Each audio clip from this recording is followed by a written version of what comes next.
Welcome to this edition of AARP Massachusetts Fraud Talk Tuesdays. We're here the second Tuesday of each month from 12 to 12:30, where we'll be discussing a different scam and how you can protect yourself and your family from becoming a victim. My name is Jim Aldred, a volunteer with AARP in Massachusetts, and with Veterans Day just recently passed, we thought this would be a great opportunity to focus on scams and fraud that targets veterans, active military, and their families. Joining us today is Teresa Chaklos. She's also a volunteer. There she goes. Who will talk about how to spot these scams and the steps you can take to prevent your family from becoming scammed. You may have joined us today with questions already in mind, and if you have, please put them in the question and answer at the bottom of the screen. Or if questions come up during the presentation, please put them also into the Q&A. This session is being recorded, and you'll receive a copy of this recording so that you can share it with family and friends. So, Teresa, how are you? Good. How are you? I'm good.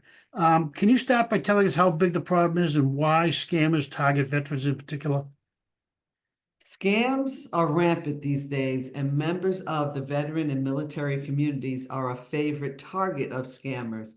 In fact, they are 40% more likely to lose money than their civilian counterparts.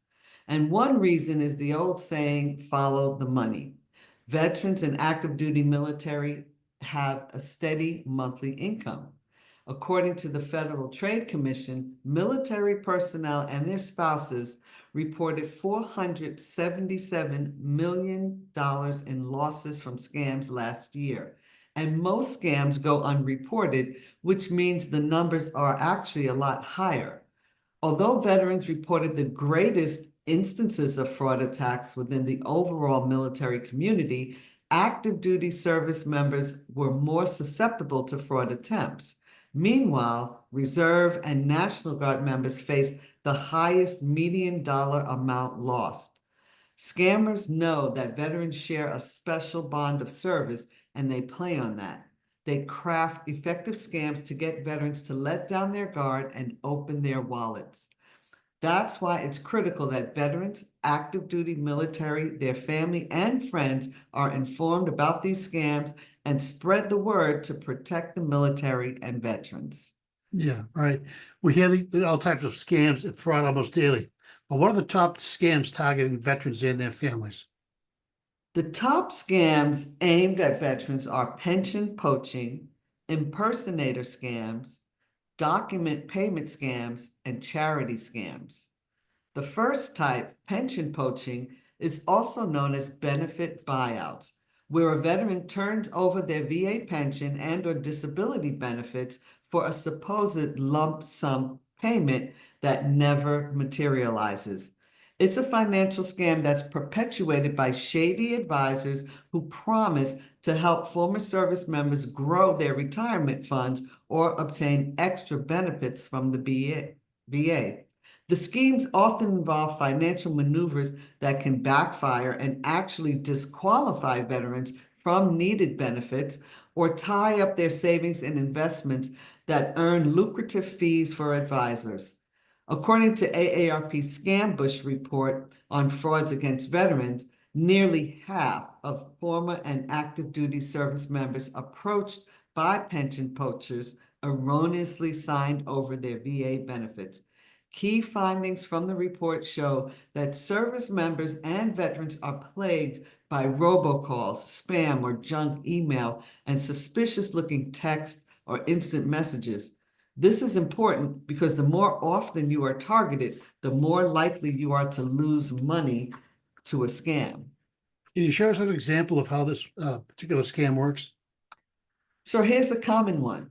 The scam starts with an unscrupulous lawyer, financial planner, or insurance agent cold calling veterans, sending postal or email solicitations, or even showing up at a senior center or assisted living facility and offer to help ex-military members apply for a VA program called Aid and Attendance, or A&A. This is a legitimate program that boosts pension benefits to help older veterans pay for long-term care if they are bedridden, live in a nursing home, or need help with daily personal living activities such as bathing or eating. Only veterans with limited earnings and assets are eligible for A&A. However, pension poachers try to convince you that it's possible to get around the rules by restructuring your finances so you appear to be needy enough to qualify. For instance, they might recommend setting up a trust to transfer your retirement assets to family members, but that could get you disqualified by the VA, which scrutinizes any assets you've shifted in the 3 years before you file an A&A claim. Even if you manage to secure A&A, you might disqualify yourself from Medicaid, which has a 5-year look-back period for changes in assets. And here's another example. A sham advisor might urge you to use retirement savings to buy an annuity. But these insurance products aren't right for everyone. The Federal Trade Commission warns that while annuities make regular payments over time, they can lock up the bulk of your cash for years. If a major need arises, you often can't touch that money without paying a hefty penalty for early withdrawal. The problem is that these pension poachers leave information like that out when they're selling you on how much they can make your money grow and collecting hundreds or thousands of dollars in fees for their supposed services. Right. I understand that if a veteran is in financial distress, some of these options might sound good. So are there any warning signs that sing out to protect yourself from pension poachers? Well, first, if a financial advisor tells you that you're entitled to additional benefits simply because you're a veteran, that should be a red flag. Another warning sign is an advisor guaranteeing that they will get you on an enhanced VA pension. Remember, if it sounds too good to be true or it sounds too bad to be true, it probably is. Do you have any specific steps available that we can use to protect ourselves from the scam? Your best source of information is to contact the VA directly or your local Veterans Service officer. Most cities and towns have one. And here are some steps you can take. The resources I'll mention and the links to these resources will be on the resource slide that we'll share at the end and send it to you after the presentation, so you won't need to worry about writing them all down. First, you should check the VA searchable database to see whether an attorney or financial professional is a VA accredited and has the required training to complete and submit claims. Second, you should run a background check on any professional who promises to boost your VA benefits. Third, carefully read all contracts and other paperwork related to an investment or application. If you don't understand something, get the explanation in writing.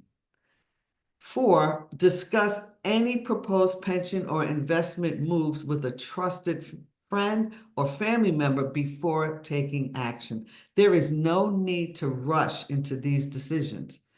5, and then there are the free lunch meetings. Beware of advisors who offer free food. Some rogue operators do that to draw veterans to financial seminars. The 6th one is apply directly to the VA if you think you're entitled to aid and attendance or other benefits. There's no cost for the forms and no fees to apply.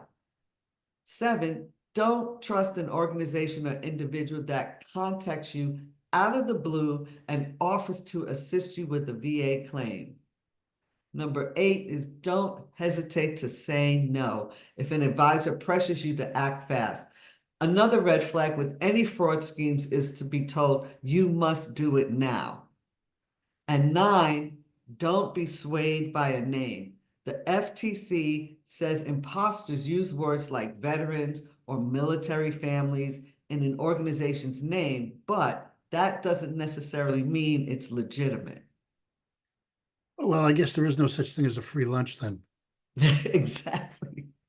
I've heard recently that there's agency federal effort for a one-stop shop approach to helping military families targeted by scams. Do you have any information on that? Can you explain it to us? Sure. In response to the growing number of scams targeting veterans, the U.S. Department of Veterans Affairs, or the VA, and the White House have announced the launch of vsafe.gov. The new website and call center is meant to coordinate efforts across the federal government to protect veterans, service members, and their families from fraud and scams. vsafe.gov is designed to better provide veterans and their families with effective ways to identify fraudulent behaviors so they can protect themselves. And the goal is to keep things simple with either the one single-digit front door at vsafe.gov or the one single telephonic door through the call center 833-38-VSAFE or 833-388-7233.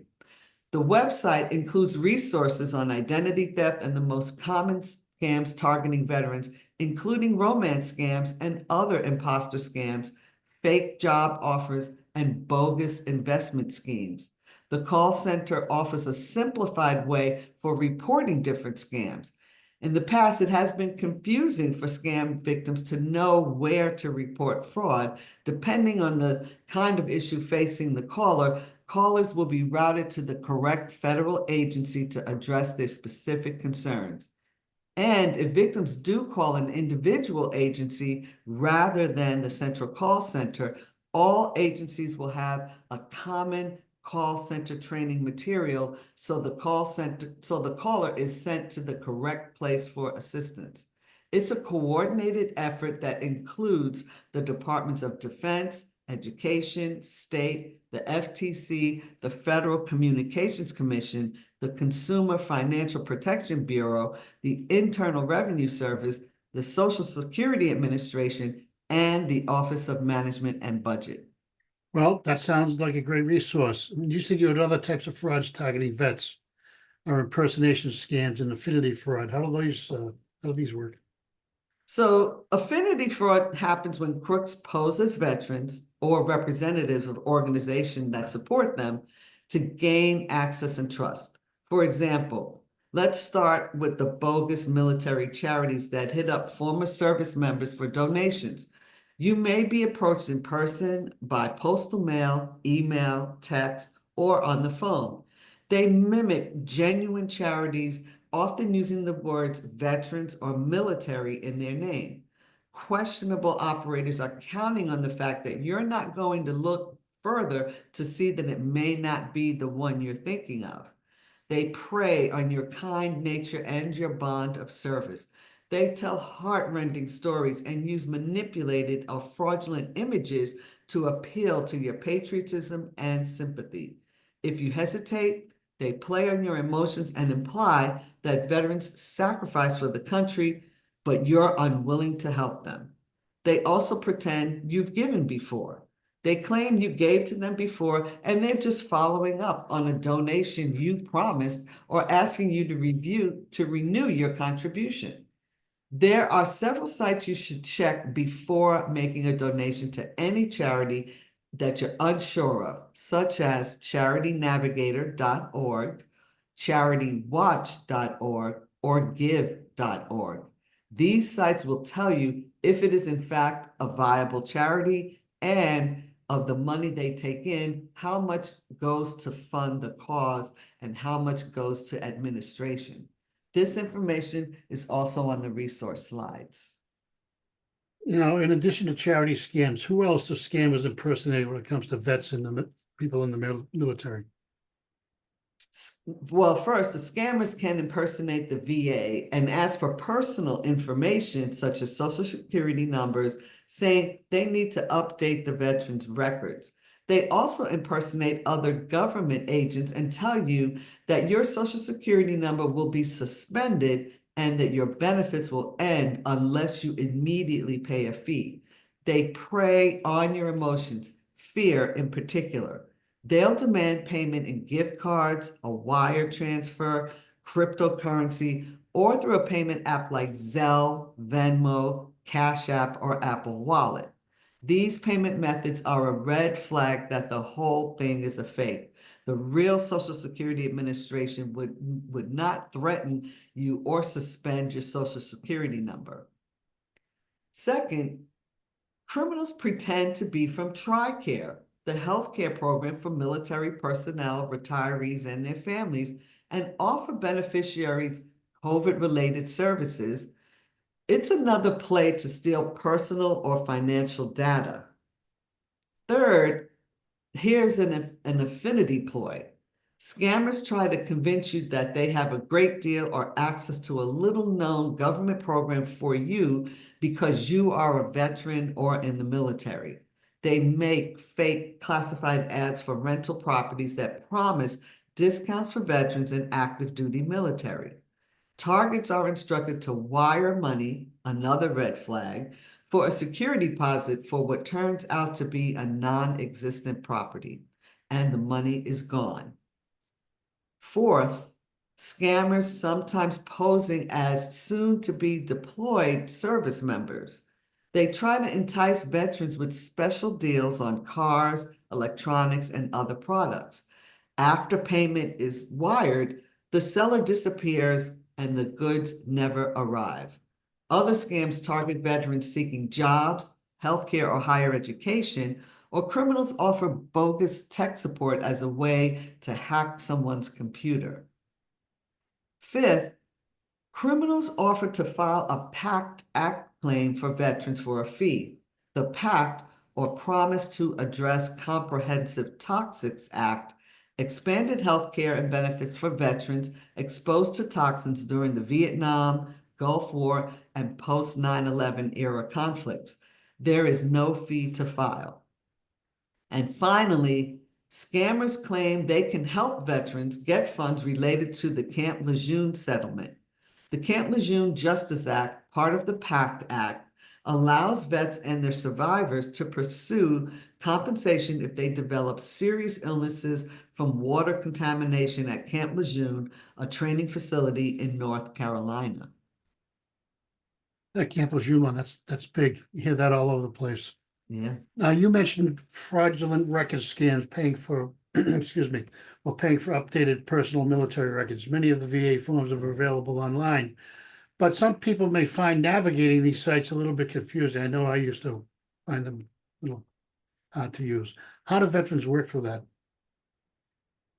Criminals attempt to charge veterans for access to their service records like their DD-214 or for government forms. Veterans can get this material for free from the Department of Veterans Affairs or the National Archives. If you have trouble navigating the site, get help from a trusted friend or call the VA directly or your local Veterans Service officer. The VA and VA representatives are your best source of information. In many of our Fraud Talk Tuesday webinars, we've reviewed some closing tips and reminders of how to avoid being victimized by the specific scams that we've covered in the month. What final tips do you have for veterans and their families? So these following 8 tips come from the Veterans Administration and the Federal Trade Commission to help military veterans and their families protect themselves. First, look out for unsolicited calls offering to help you increase your benefits or access little-known government programs. These are likely scams. 2, don't pay for copies of your military records. You can get them for free from the VA.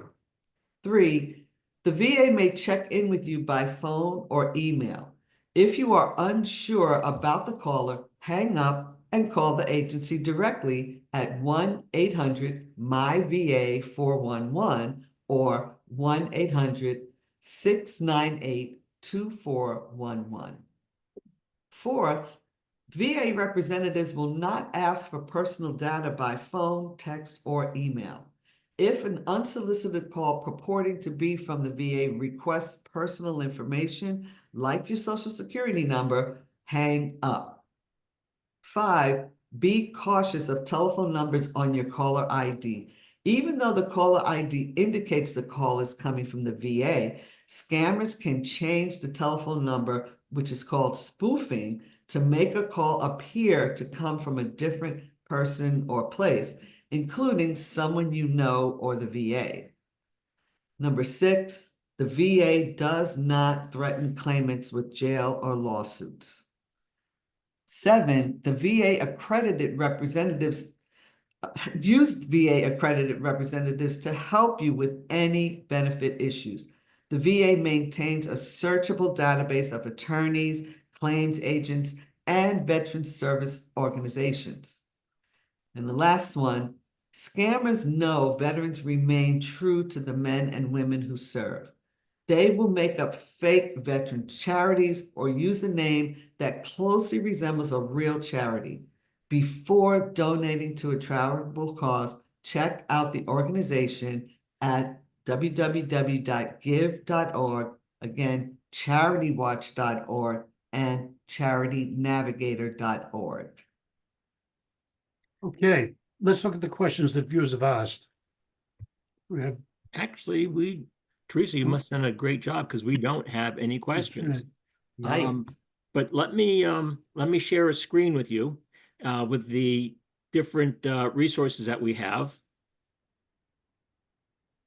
And let's do share.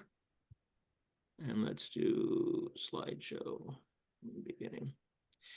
AARP has put a lot of effort in developing a Vets Fraud Center. And here's the link that you can get into that fraud center. And it has specific watchdog alerts that are targeted. It's called the Veterans Edition. It has top military veteran service-related scams and prevention tips. There is the Fraud Watch Network helpline at 877-908-3360.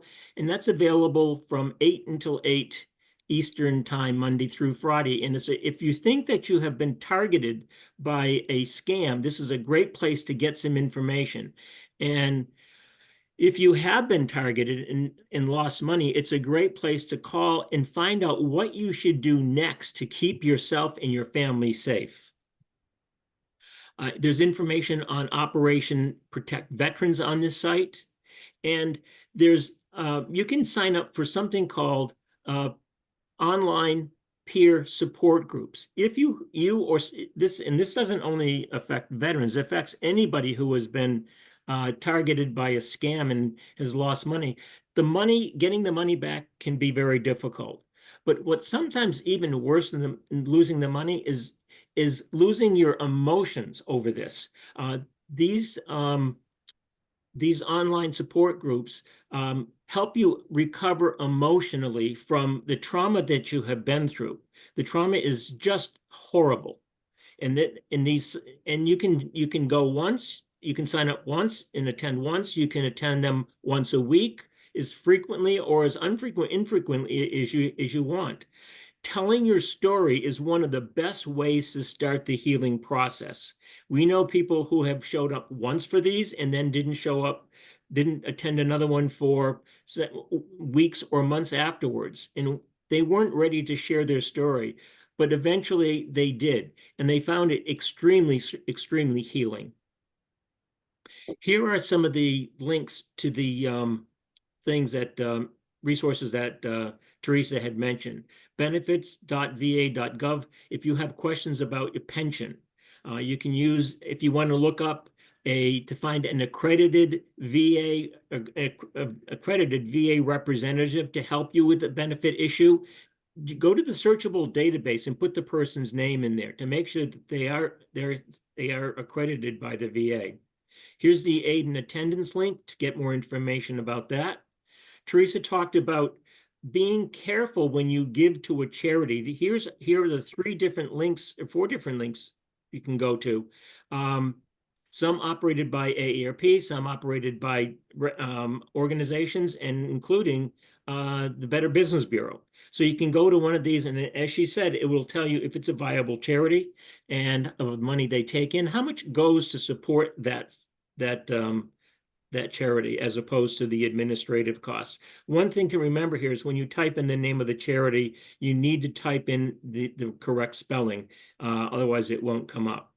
The Fraud Watch Network website has a wealth of information for not just military and veterans frauds, but for all kinds of fraud. And again, here's the link for fraud support to sign up for those virtual sessions.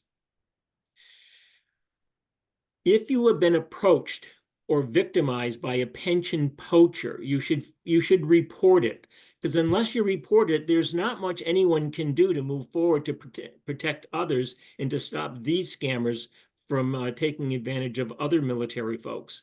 And you should report it to the Federal Trade Commission, and here's the link so you can go online, or you can call the 877-382-4357. For more information on that you can trust on VA pensions, you can visit these websites: the pension page, e-benefit portal, or contact your state Veterans Affairs Office. And here's the phone number. Go directly to 1-800-MY-VA-411 if you want to talk to the VA directly. They are your best source of information. Let's see if we have any questions that have come in since. We don't. So, Teresa, you've done a fabulous job. Well, And thank you, Jim. I did want to point out something though, like on the tips that I provided, number 5, the one about being cautious about these phone numbers and how they can kind of make it look like it's coming from a legitimate place. You know, you don't want people to be afraid to answer your phone, but here's what I do that it seems to be working so far. If I don't recognize the number, you know, I only have a cell phone, I don't use a landline, I don't answer the phone. I let it go to voicemail. And my voicemail says, if you are looking for me and you would like me to call you back, leave your number and I will call you back. Now, if I get a call, I don't recognize the number, they don't leave a message, that call gets blocked. Period, the end. So, and I found so far it works. I mean, unfortunately, I do get a lot of phone calls that are from, you know, numbers I don't recognize. And it's very rare that someone leaves a message. And when they do, it's usually a legitimate call. So don't feel like, oh, I can never answer my phone or anything like that. But there are safeguards you can do. And also, if someone calls you and says, just, say, if they call you and you pick up and they say your name, like Teresa, I don't say yes. I say, who's calling, please? Before I let them identify me. So And why do you try do to that? train Why your do you do that? friends and family to identify, say who, hi, this is Teresa calling. Is Jim there? That's what you want to hear. Why do you not say yes?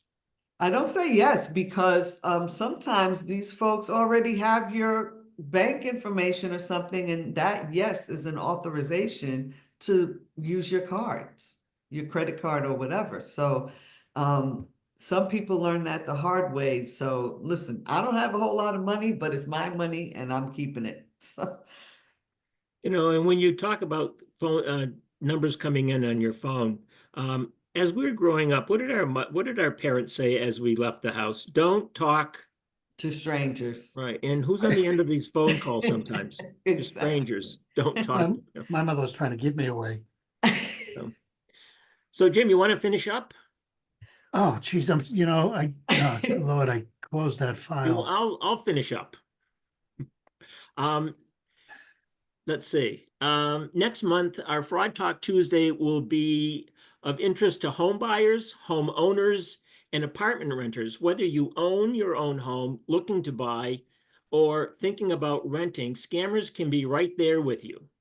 We'll look at the at home and apartment rental scams, reverse mortgages, mortgage relief scams, and deed scams, and what to do if you've been targeted. So remember, if you can spot a scam, you can stop a scam. Stop a scam. Thanks for joining us today. I hope to see you next month. Thanks, Thanks, Alex. everybody. Take care.